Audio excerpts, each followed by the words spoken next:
Welcome back to the Avalon Raceway Show Director's Cut. Sit back now as Brett Swanson interviews Brooke Tatnell right here on the World Series night. Brooke Tatnell, welcome back to Avalon Raceway, previously known as Brooks Playground. Yeah, it's been a good hunting ground for us. So, but you're only as good as you are on the night. The past doesn't mean anything until you retire. Then you can sit back and say, I did okay there. But tonight's a new night. It's going okay so far?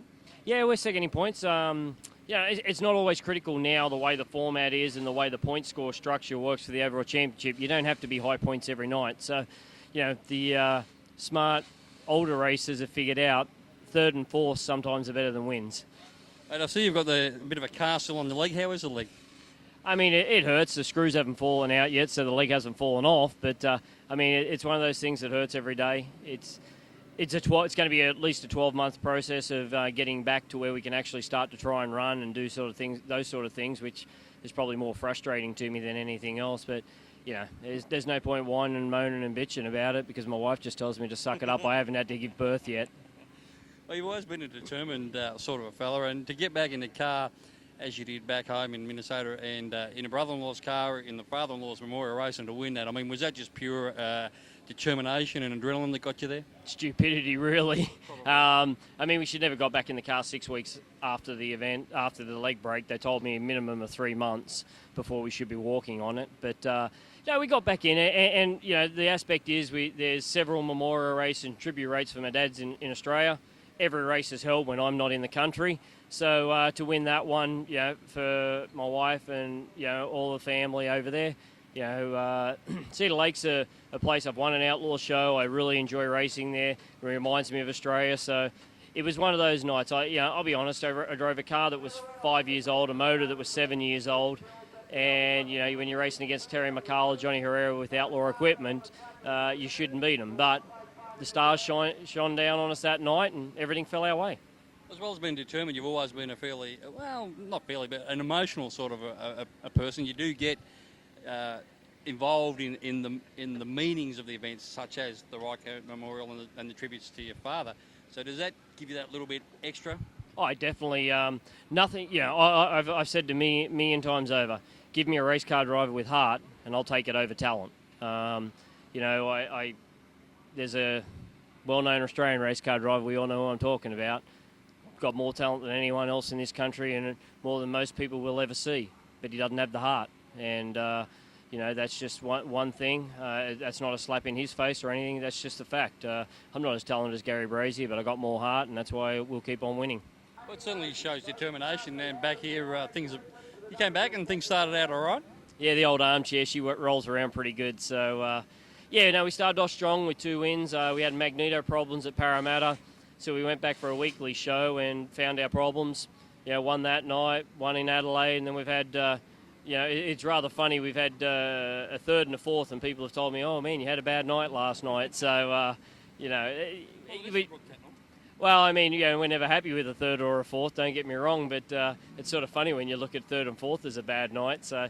We're plugging away, and the reason this team's successful, we don't have an equipment advantage over anyone out here. There's guys that, spend more money than us.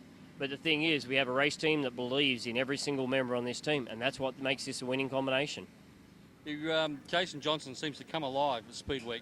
What are you going to do to take care of him? We just do our usual deal. What people have got to look at, we're looking at 8 championships.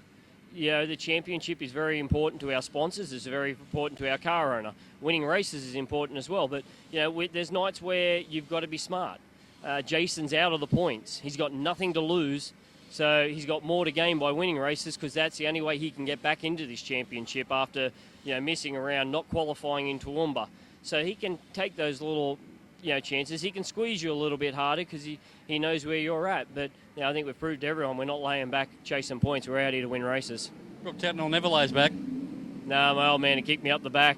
He certainly would. He used to love watching you go around here, especially in that little dominant era you had a few years back.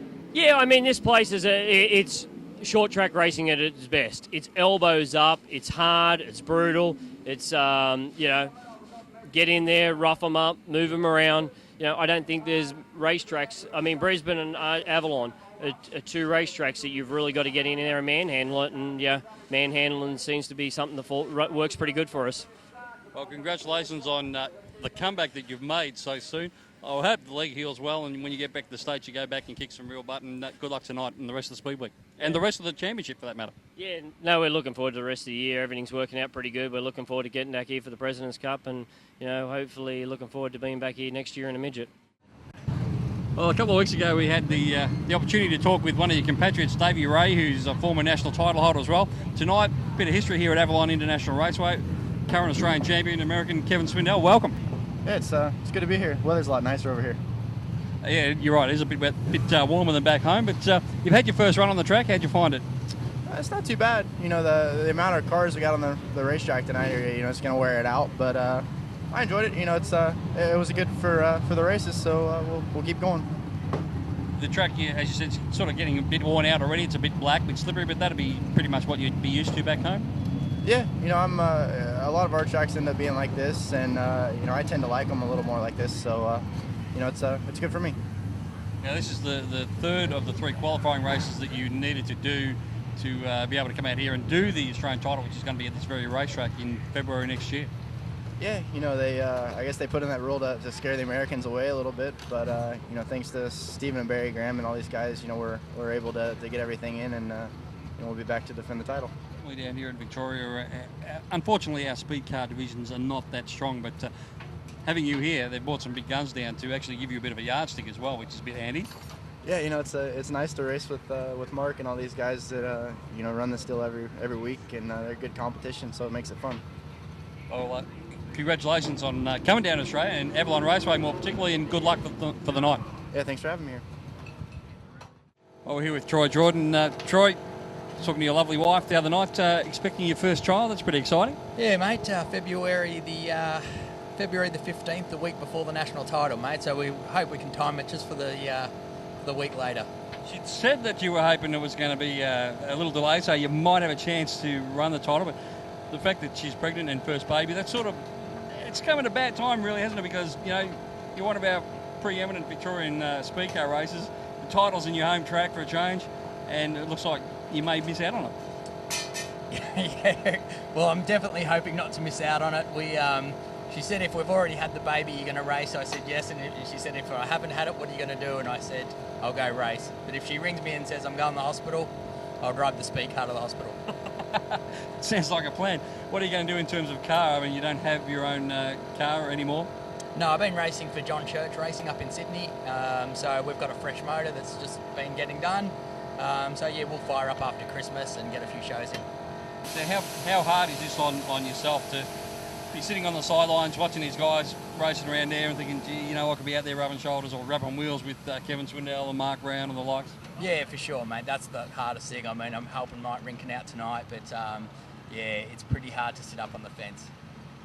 Yeah, I'm sure it is, mate. But anyway, good luck with everything with your wife, and hopefully we will see you here at the Australian title, and who knows what can happen once you're in there. You're a chance. Yeah, thanks, mate. Cheers, Thanks, mate. Troy.